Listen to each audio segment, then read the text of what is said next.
నమస్తే గురుగారు. శ్రీమాత్రే నమః. ఈ జనవరి మాసంలో మకర రాశి వారికి ఎలా ఉండబోతుంది? మకరం వారి కన్నా చూసుకుంటే అమ్మ రాస్యాధిపతి రెండవ స్థానంలో ఉన్నాడు. కాకపోతే శుభగ్రహ వీక్షణలో ఉన్నాడు ఆ రాస్యాధిపతి.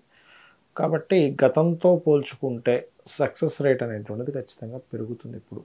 అది ఫైనాన్షియల్గా కావచ్చు, వ్యక్తిగతంగా కావచ్చు, పెరుగుతుంది. అందులో ఎటువంటి సందేహం లేదు.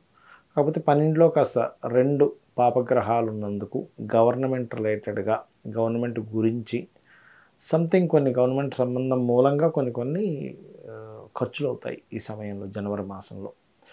దీంతోపాటు పరాక్రమము, పౌరుషము ఇటువంటివి కాస్త ఎక్కువగా చూపించవలసిన పరిస్థితి ఉంటుంది మకరం వారికి కనుక చూసుకున్నట్లయితే. అలాగే కొంత గృహము, వాహనము లేకపోతే ఇంకేదైనా కొత్తగా కొనుగోలు చేయడం అనేటువంటిది సూచిస్తుంది. అదేవిధంగా కొంత కొత్త ఫ్రెండ్స్ ఏర్పడడం అనేటువంటిది జరుగుతుంది మకరం వారికి చూసుకున్నట్లయితే. అదేవిధంగా చూసుకున్నట్లయితే కాస్త గతంతో పోల్చుకున్నట్లయితే లైఫ్ మాత్రం ఖచ్చితంగా లాభసాటిగా ఉంటుంది. కొన్ని పుణ్యక్షేత్ర దర్శనాలు చేస్తారు, కొత్త పార్ట్నర్స్ కలుస్తారు చెప్పాలంటే.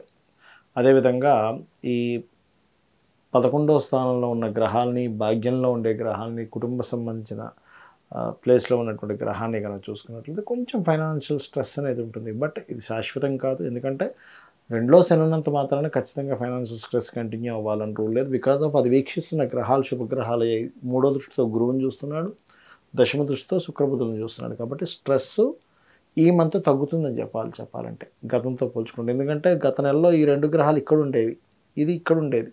సో కుజరవి యొక్క ఎనర్జీ తీసుకున్నాడు శని. కానీ ఇప్పుడు ఏంటంటే శుక్రబుధులు గురువు యొక్క ఎనర్జీతో సెకండ్ హౌస్ని బాగుపరుస్తున్నాడు. సో ఏంటంటే ఫండ్ రైజింగ్, ఫైనాన్షియల్గా మంచి గ్రోత్ అనేటువంటిది ఖచ్చితంగా ఉంటుంది. వివాహ సంబంధాల కోసం వెతుక్కునేటువంటి వారికి కూడా మంచి సమయం ఇది. జీవిత భాగస్వామి యొక్క ఆల్రెడీ వివాహం అయి ఉంటుంది, జీవిత భాగస్వామి ఫైనాన్స్ ఇప్పుడు పెరుగుతుందని అడుగుతూ ఉంటారు. ఈ మకరం వారికి జీవిత భాగస్వామి యొక్క ఫైనాన్షియల్ గ్రోత్ అనేటువంటిది పెరుగుతుంది, అందులో ఎటువంటి సందేహం లేదు. ఇక వీరు చేయవలసిన దేవతారాధన విష్ణు లలితా సహస్రనామాలు రెగ్యులర్గా చేస్తూ ఉంటే బాగుంటుంది. కాకపోతే ఇక్కడ ఏంటంటే కొంచెం 9లో కేతు ఉన్నందుకు తండ్రితో తెలియని ఎడబాటు, బ్యాంక్ ట్రాన్సాక్షన్స్ విషయంలో కొంత జాగ్రత్త వహిస్తూ ఉండాలి. వీలైనంత మటుకు ఈ కేతువు ఇక్కడ నుంచి జరిగే లోపల సంవత్సరంన్నర పాటు ఉంటాడు. కనీసం 3 నెలలకి 6 నెలలకు ఒక్కసారి అయినా సరే ఏదైనా క్షేత్ర దర్శనం చేసుకుంటే మంచిది. అయితే గురువు గారు, మీరు ఇప్పటిదాకా గోచారం ఫలితాలు చెప్పారు కదా, సో ఇవే చూసుకోవాలా, ఇంకా వేరే ఏవైనా కూడా చూసుకోవచ్చా? గోచార ఫలితాలతో పాటు మన జన్మజాతక ఫలితాలను ఉంటాయమ్మా. అంటే మనం జన్మించినప్పుడు, ఇప్పుడు మీరు జన్మించారు, మీరు జన్మించినప్పుడు ఉన్న గ్రహస్థితి అనేది ఒకటి ఉంటుంది. ఇది ఎట్లా తెలుసుకోవాలి అంటే మీరు జన్మించినప్పుడున్న సమయం తీసుకోవాలి. దీని ద్వారా లగ్నం తెలుస్తుంది. లగ్నం ద్వారా ఏంటంటే మనిషి ఏమిటి, అసలు ఆ వ్యక్తి ఏమిటి అనే విషయం తెలుస్తుంది. అదేవిధంగా సమయం ద్వారా లగ్నం ఎలా తెలుస్తుందో date, month, year, time, place of birth, వీటి ద్వారా ఆ వ్యక్తి జన్మించినప్పుడు నుంచి ఉన్నటువంటి గ్రహస్థితి తెలుస్తుంది. వీటి ద్వారా ఏమిటి లాభము అంటే, ఇప్పుడు మీరున్నారు, మీకు ధనం ఏ రూపంలో వస్తుందో తెలియాలంటే మీ ధనాధిపతిని పట్టుకోవాలి.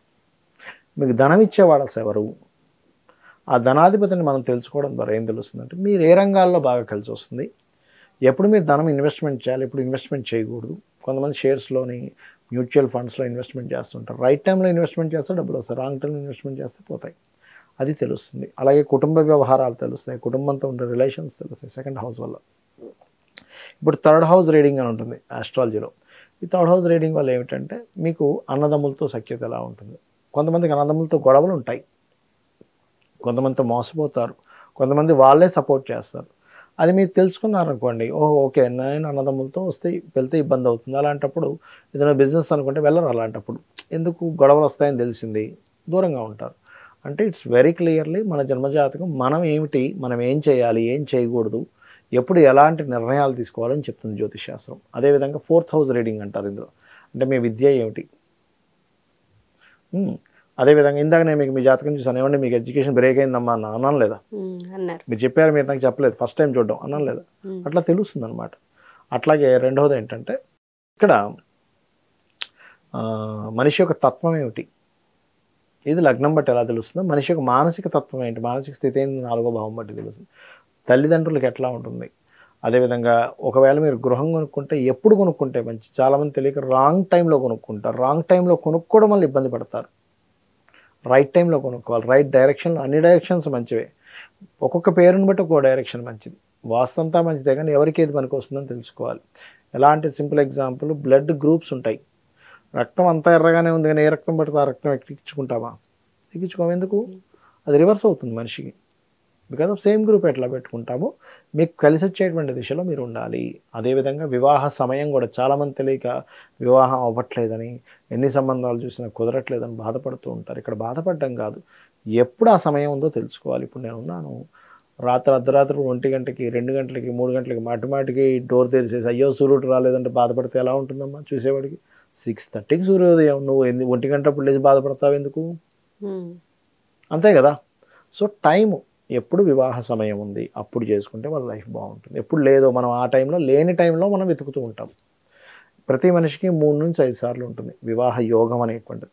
ఆ పర్టికులర్ టైమ్స్ ఎప్పుడు వచ్చాయో వాళ్ళకు ఉన్నటువంటి ఆర్థిక పరిస్థితిని, ఇప్పుడు వచ్చింది కదా టైం వచ్చింది కానీ చేసుకోలేము, ఆర్థిక పరిస్థితి బాగోదు ఆ టైంలో, ఇంకోసారి ఇస్తాడు భగవంతుడు ఛాన్స్, ఇంకోసారి ఇస్తాడు. అలాగా గ్రహాల యొక్క కదలికల మూలంగా ఆ టైం చూసుకొని చేసుకోవాలి. అదేవిధంగా ఇన్వెస్ట్మెంట్స్ కావచ్చు, సంతాన అభివృద్ధి కావచ్చు, లేకపోతే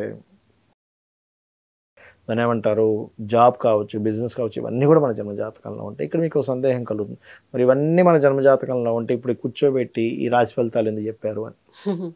ఇది ఎలా అంటే అమ్మా, ఇప్పుడు మీరు ఉన్నారు, స్టూడియోకి వస్తున్నారు, అక్కడి నుంచి ఇక్కడికి రావాలి, ఒక అరగంట పడుతుందా మీ ఇంటి నుంచి ఇక్కడ రావడానికి? పడుతుంది. అదే బాగా ట్రాఫిక్ జామ్ ఉంది, ఎంత టైం పడుతుందమ్మా? గంట పడుతుంది. బాగా వర్షం పడుతుంది, ఎక్కువ టైం పట్టచ్చు కూడా. ఒకసారి వస్తున్న వెహికల్ ఆగిపోయింది, ఇంకెక్కువ టైం పట్టచ్చు. అంటే ఏమిటి? మీ చేతుల్లో లేకుండా ఇంకోటి బయట ఉండే పరిస్థితి కూడా మిమ్మల్ని ఆపుతూ ఉంటుంది. మీరు ఆరోగ్యంగానే ఉన్నారు, నడవగలరు, మాట్లాడగలరు, అంత ఆరోగ్యంగా ఉంది, ఏ ప్రాబ్లం లేదు, నేను కూర్చో యాంకరింగ్ చేయడానికి నేను రెడీగానే ఉన్నాను. కానీ వచ్చే తోవ హాఫ్ అన్ అవర్లో రావాల్సింది 1 అవర్, 1.5 అవర్, ఒక్కోసారి 45 మినిట్స్ ఎందుకు పడుతుంది? బికాజ్ ఆఫ్ మధ్యలో ఉండేటువంటి పరిస్థితి. ఈ పరిస్థితిని ఇలా ఉంది కాబట్టి, బయట బాగా వర్షం పడుతుంది కాబట్టి, లేకపోతే బయట ఎక్కువ ట్రాఫిక్ ఉంటుందేమో కాబట్టి నేను ఒక అరగంట ముందు బయలుదేరుతానని మీరు డిసైడ్ అయితే టైంకి రాగలుగుతారు, అదర్వైజ్ రాలేరు. ఈ పరిస్థితే గోచారం. ప్రజెంట్ ఈ మంత్ సిచ్యువేషన్ ఏమిటి, దీనికి నేను ఎలా ఉండాలి, ఎలా స్పందించాలి, ఎలా సిచ్యువేషన్స్ని ఎట్లాగా హ్యాండిల్ చేయాలి, ఎట్లా ప్లాన్ చేసుకోవాలి, ప్లానింగ్ని మీకు స్పష్టంగా చెప్పేది ఈ గోచారం. అందుకని గోచార ఫలితాలు చెప్పుకుంటూ మన జన్మజాతక ఫలితాలను చూసుకోవాలి.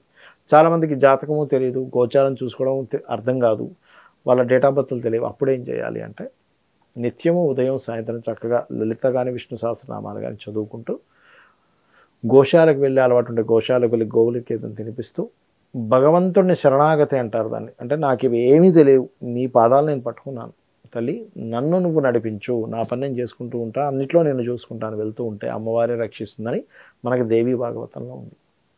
అంటే ఒక వ్యక్తి తన పూర్వజన్మ కర్మల చేత నుదుటి మీద ఒక రాత రాసుకొని వస్తాడు భూమి మీదకి. కానీ ఎప్పుడైతే అమ్మవారి భక్తులు అవుతామో, బ్రహ్మని పిలిచి వాడి నుదుట రాతని తిరిగి రాయమని చెప్తుందట అమ్మవారు. అంటే అమ్మవారి ఆరాధన అంత గొప్పది. కాబట్టి ఫైనల్గా మనం ఏం చేసినా అమ్మవారి ఆరాధన చేసుకుంటూ మన పని మన ప్రయత్నం చేసుకుంటూ వెళ్ళిపోతుండాలి, ఆగిపోకూడదు ఎక్కడా కూడా. గమ్యం ఎప్పుడు చేరుతామంటే నడుస్తూ ఉంటేనే చేరుతాం, ఆగిపోతే చేరం అనేది అర్థం చేసుకోవాలి. ధన్యవాదాలు గురుగారు. శ్రీమాత్రే నమః.